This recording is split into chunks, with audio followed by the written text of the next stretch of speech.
E nós vamos conversar com o cientista político e professor da Fundação Getúlio Vargas, Cláudio Couto. Bom dia, Cláudio. Bom dia, Glauco. Tudo bem?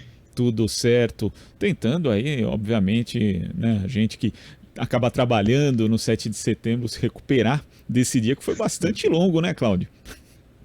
Foi longo e foi, vamos dizer, mais um dia típico de governo Bolsonaro, né? Embora com uma data especial, né? A gente está falando aí do bicentenário da independência, né? Marcado aí esse dia também pela reunião de centenas de milhares de bolsonaristas nos eventos promovidos pelo presidente da República, pelos seus apoiadores Brasil afora, mas foi um dia típico no sentido de que, mais uma vez, a gente vê o completo desrespeito às leis, né? Inclusive a legislação eleitoral, o presidente cometendo aí abuso de poder econômico, abuso de poder político, transformando o que seriam atos comemorativos do bicentenário da independência em atos da sua campanha eleitoral e da sua autopromoção, né, da figura do presidente pessoalmente, chegou até a puxar um coro ali dos seus atributos sexuais, supostamente tidos por ele, né? Ou seja, foi um imenso desrespeito à democracia brasileira mais uma vez. Por isso que eu digo que foi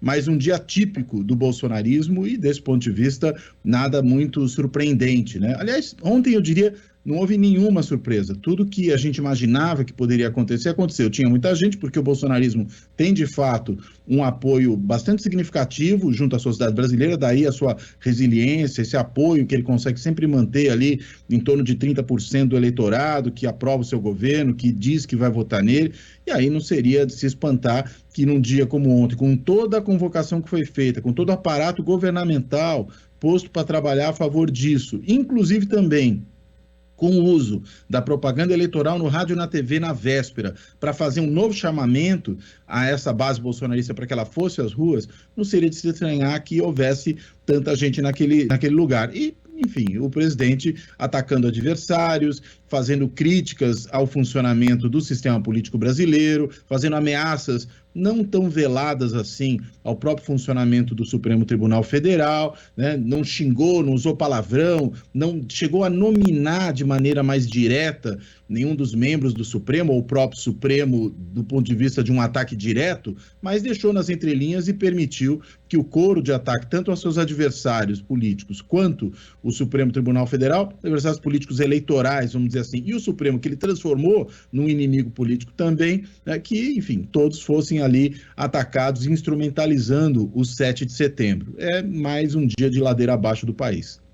Agora, Cláudio, você cita essa questão da presença, né, que realmente foram presenças bastante significativas em São Paulo, no Rio de Janeiro e também em Brasília, mas quando a gente compara com o ano passado, foi assim, não existem medições confiáveis, né, mas foi aqui mais ou menos a mesma coisa, ou talvez até um pouco menos do que em 2021, só que esse é um ano eleitoral, justamente quando se espera uma mobilização muito maior da militância bolsonarista. Isso também não aponta ali uma certa, digamos, desmobilização de parte da base do presidente Jair Bolsonaro, ou na verdade que ele não conseguiu avançar em relação a essa base quando a gente toma como comparação ano passado, Cláudio?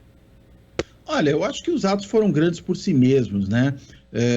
Os do ano passado foram também atos muito grandes, né? Se teve um pouco mais, um pouco menos de gente, acho que nem é esse talvez o fator mais importante. Acho que o fator mais importante é mostrar que, enfim, o bolsonarismo a gente não pode menosprezar, não se trata de um fenômeno político passageiro, pura e simplesmente, centrado única e exclusivamente na figura dessa liderança, embora ela seja, claro, para esse movimento uma referência importante, mas ele tem raízes na sociedade brasileira, no modo de ser dessa sociedade brasileira, e isso faz com que ele seja realmente capaz de convocar muita gente, mobilizar essas pessoas, né, engajá-las no seu movimento político. Acho que é isso que ficou claro mais uma vez.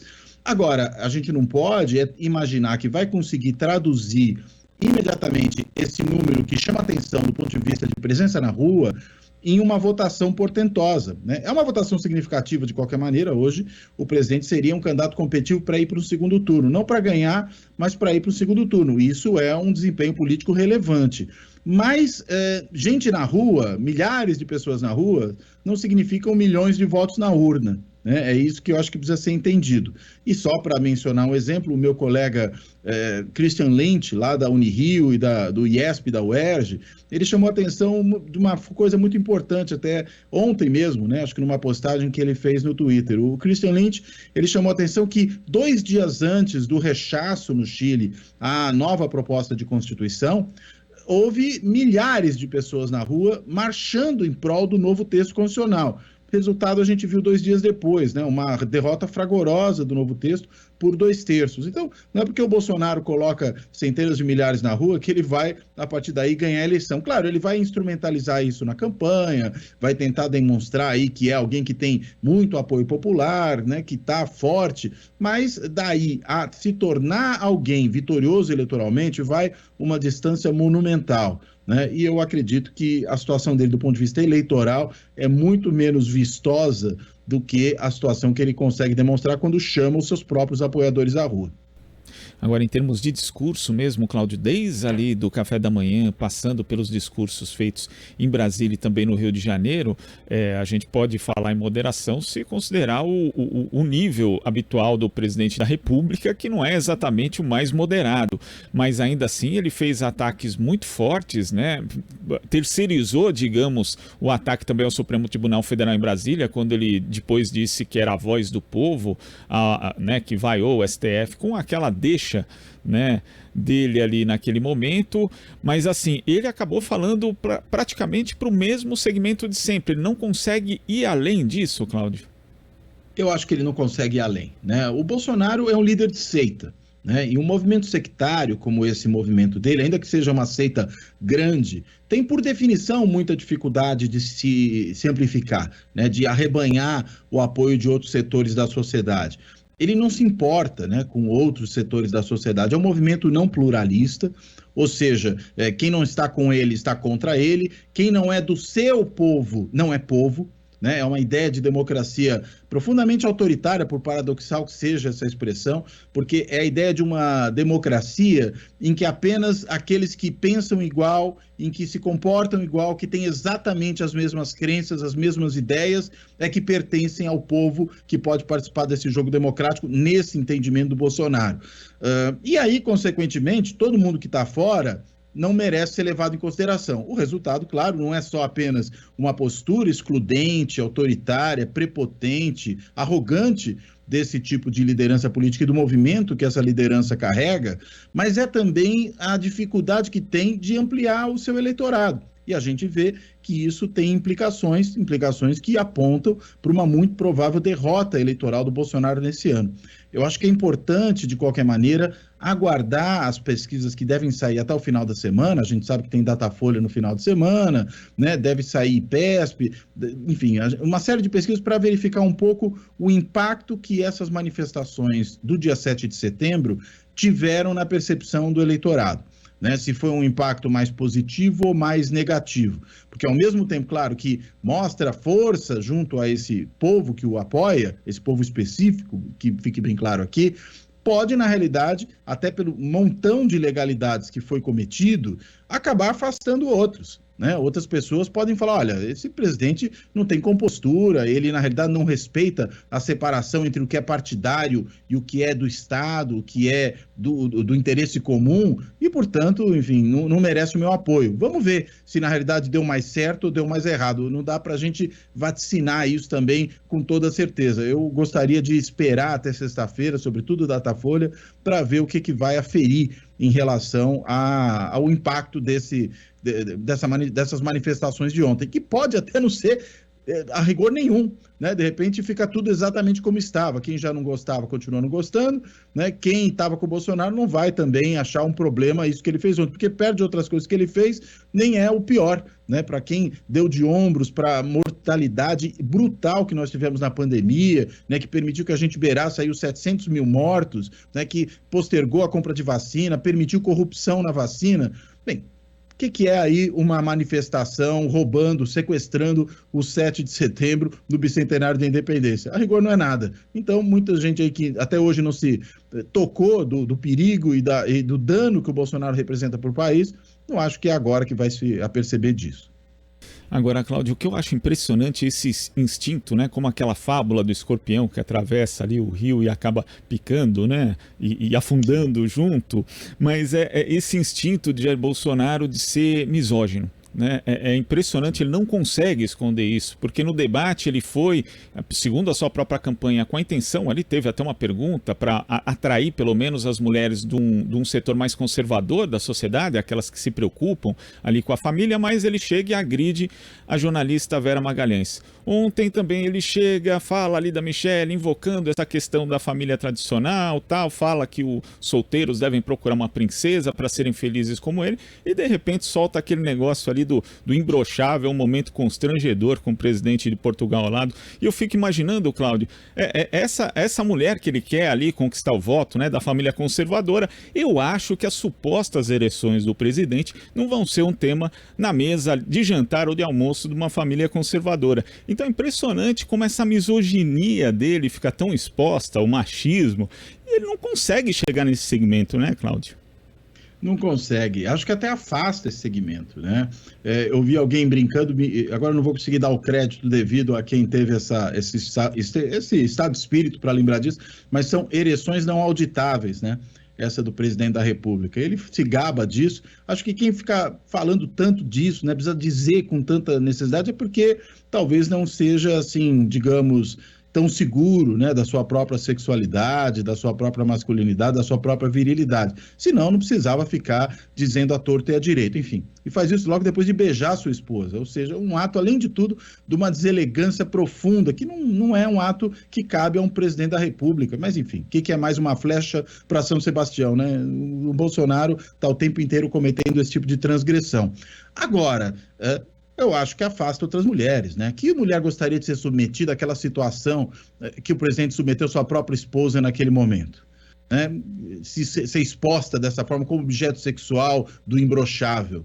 Né? Eu acho que, enfim, o presidente mostra quem realmente é, né? E mostra não só nessa ideia, né, de imbrochável, né, de que mulheres estão ali para lhe servir, sexualmente, inclusive, mas mostra quando ele não aceita qualquer tipo de questionamento que venha de mulheres, e no caso isso sempre aparece por meio das jornalistas. Tanto que os ataques que ele faz às jornalistas, você lembrou esse feito contra a Vera Magalhães, a gente teve aquele de alguns anos atrás em que ele questiona lá uma jornalista da então da Rede TV, que dizia que ele contrariava toda a historiografia brasileira ao defender o regime militar, e ele a chamava de analfabeta, né, de imbecil, de coisas do tipo. Ou seja, é esse o presidente da República, não tem a menor consideração por quem quer que seja, e menos ainda tem consideração pelas mulheres. Então vai ser difícil avançar nesse eleitorado, né? Ele já leva uma grande desvantagem, levava já em 2018, conseguiu reduzir isso um pouco lá na reta final, mas era um outro momento, havia um outro clima na sociedade, bem diferente desse clima que nós temos hoje. Eu acho que dessa vez, até pelos seus próprios atos, vai ser muito mais difícil para o presidente Bolsonaro ele reverter a brutal rejeição que ele tem entre o eleitorado feminino. E ontem, aliás, falando de ataques a jornalistas, também essa semana, salvo engano, ele também atacou uma jornalista da Jovem Pan, Amanda Klein. Agora, sim, verdade. É que é tanto ataque que a gente vai se perdendo, né, Cláudia? Não, a gente perde a conta, né? E esse ataque que ele fez à Amanda Klein é um ataque, além de tudo, covarde, né? Porque resolveu apelar para questões familiares dela. E aí, quando ela falou, olha, minha vida particular não está em jogo, o que ele fez foi dizer, não, mas você está questionando a minha. Não, está questionando a aquisição de patrimônio por uma família de políticos. Todos eles com cargo público, e os que não têm cargo público têm vínculos com esses que têm cargo público, com um enriquecimento muito fora do normal. Então, é muito diferente, né, falar das preferências eleitorais eventuais que uma pessoa possa ter dentro da sua família e de aquisições de imóveis com dinheiro vivo feita por uma família de políticos profissionais. Estamos falando de coisas completamente distintas. Mas o Bolsonaro gosta de confundir as coisas. Eu não sei nem até que ponto ele próprio não consegue discernir essas coisas, e os seus eleitores mais fiéis também não conseguem discernir. Ele faz isso o tempo inteiro. É o seu modo de ser. É o modo corrompido de ser. Na verdade, a corrupção é o modus operandi do bolsonarismo em todas as suas dimensões. Não apenas aquela corrupção, vamos dizer, tradicional, mas é uma visão corrompida do mundo, né, em que, na realidade, o próprio Estado, o próprio governo, né, é tudo extensão dos seus interesses familiares, para os quais ele quer providenciar filé mignon, para lembrar de uma frase que ele disse há um tempo atrás, quando ele pensava em indicar lá o Bananinha, o 03, para a Embaixada do Brasil em Washington. E é por isso que ele reage dessa forma e atacou a Amanda Klein dessa maneira, e a gente poderia aqui listar uma série de outras pessoas que vêm sendo atacadas, inclusive dentro dessa lógica. Aliás, desculpa, só mais uma coisa, Glauco. Ontem mesmo ele cometeu também aquele ultraje, mais um, né, do Bolsonaro, de querer comparar o que seriam primeiras damas melhores ou piores, né? E acabou, na realidade, passando um recibo, né? Porque já reconheceu a Janja como virtual primeira dama, né? Ao querer falar mal dela. Então, na realidade, mostrou aí o receio que realmente tem. E pegando justamente essa comparação ultrajante, como você define mesmo, Cláudio, ele fez vários ataques ali nos discursos ao ex-presidente Lula. E talvez o que tenha sido a mudança foi a resposta do ex-presidente, que veio em formato de vídeo à noite. E dessa vez, né, muita gente até falou a respeito do desempenho do Lula no debate, que ele não atacou tanto Bolsonaro quando foi atacado, mas dessa vez o Lula não só falou algo interessante, inclusive, né? Falou, Bolsonaro não precisa ficar falando da Venezuela, da Nicarágua, compara o seu governo com o meu, né? Chamando ali essa comparação direta entre as duas gestões, Lula e Bolsonaro, mas também cobrou explicações a respeito justamente dessa questão do patrimônio da família, né? Dos 51 imóveis que foram pagos com dinheiro vivo. Você acha que isso indica uma mudança de postura nessa fase da campanha do ex-presidente Lula?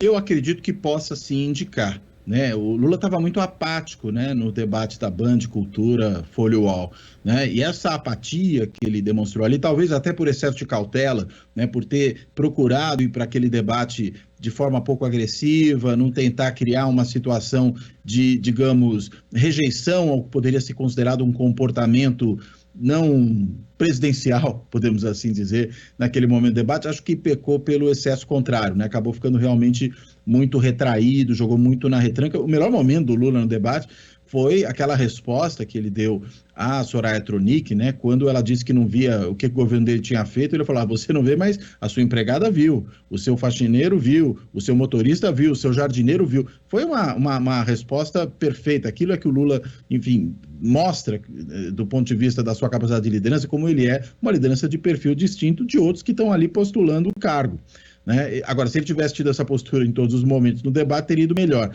Quando ele adota esse novo discurso, né, que você bem aponta aí, Glauco, nesse pequeno vídeo aí que ele postou ontem à noite, acho que ele mostra uma possibilidade dessa mudança. Vamos ver se confirma. Imagino que sim. Essas coisas são sempre feitas de maneira muito pensada numa campanha. É difícil imaginar que isso tenha sido ali uma situação de improviso e pontual do Lula. Acho que e a própria propaganda, né, que tem sido feita no rádio e na TV, no horário eleitoral gratuito, também já tem mostrado uma agressividade um pouco maior, não no mau sentido da agressividade, mas vou até usar o termo aqui que me parece melhor, assertividade maior da campanha do Lula em relação ao bolsonarismo. E acho que essa mesmo tem que ser a postura, né? Não dá para lidar com uma liderança presidencial e com um governo tão desastrosos quanto esses, tão destrutivos, tão deletérios do ponto de vista do funcionamento do país, da desumanidade que tem, não dá para lidar com eles como se lidaria com adversários normais, né? É preciso lidar com eles como a anormalidade que eles são. E daí essa maior assertividade, eu diria, é imprescindível. Cláudio, tem um livro, inclusive, né, do Ricardo Couto sobre a campanha de 1989 e ali, em dado momento, houve aqueles ataques assim, inomináveis, né, feitos pelo candidato Fernando Collor ao Lula, utilizando ali a Miriam Cordeiro, enfim, um rol de absurdos, né, depois se desvendou ali o que estava por trás daquilo, mas àquela altura o Couto disse que teve uma discussão ali na campanha do Lula a respeito de como reagir, né, e eles tinham ali, obviamente, centenas de dossiês que tinham chegado a eles, falando ali, inclusive, da vida privada do Collor. Mas aí o Lula falou, não vamos a isso, não vamos chegar nesse nível. E teve até um deputado à época do PT que disse assim, poxa, eles estão na guerra do Vietnã, a gente está em Woodstock, fazendo referência ao Festival de Música Paz e Amor ali. Que é mais ou menos na mesma época. Que é na mesma época. Era na mesma época, exatamente. Só que nesse caso, eu acho que é exatamente isso que você diz, né? Não dá para descer num nível tão rasteiro como esse, né? Eu acho que essa tem sido a opção do Lula. Também ele teve essa postura, por exemplo, quando chegou às mãos do PT o tal dossiê Caimã, que depois revelou falso e ele não usou aquilo também. Mas é preciso também ter algum tipo de resposta, né? Não pode ficar só sendo atacado, Cláudio. Eu concordo completamente, né? Agora, se você entra no mesmo jogo sujo, o problema é que você também transmite para o eleitorado a imagem de que você tem tão poucos escrúpulos quanto o seu adversário. Acho que, inclusive, essa tem sido uma crítica feita nos últimos dias a certos exageros aí que têm sido cometidos por um aliado da campanha do Lula nesse momento, que é o André Janones. Né, que começou a querer apelar para esse mesmo tipo de estratégia, vamos dizer, estratégia Carluxo, para sintetizar, no uso das redes sociais. Me parece que é esse o ponto, né? Porque, no fim das contas, política é também modo de fazer as coisas, né? Política não é só o resultado, digamos, de uma ação de governo do ponto de vista da política pública entregue lá na ponta, né? Política é também o procedimento que você adota. E quando se começam a adotar procedimentos desse tipo, né, procedimento do jogo rasteiro, jogo sujo, né, você, na realidade, contamina a sua própria política com esse modo de ser. Né? Você passa a legitimar que isso seja parte do jogo. Né? E isso não pode ser legitimado, não só na campanha, mas depois. Eu diria o seguinte, dá para jogar dentro das regras do que a democracia permite, sem apelar para esse jogo sujo e ainda assim enquadrar o seu adversário. Eu diria até que esse é o modo de fazer isso. Né? É mostrar, olha, nós respeitamos as leis, respeitamos a democracia e vamos usar os instrumentos dela para enquadrar esse adversário.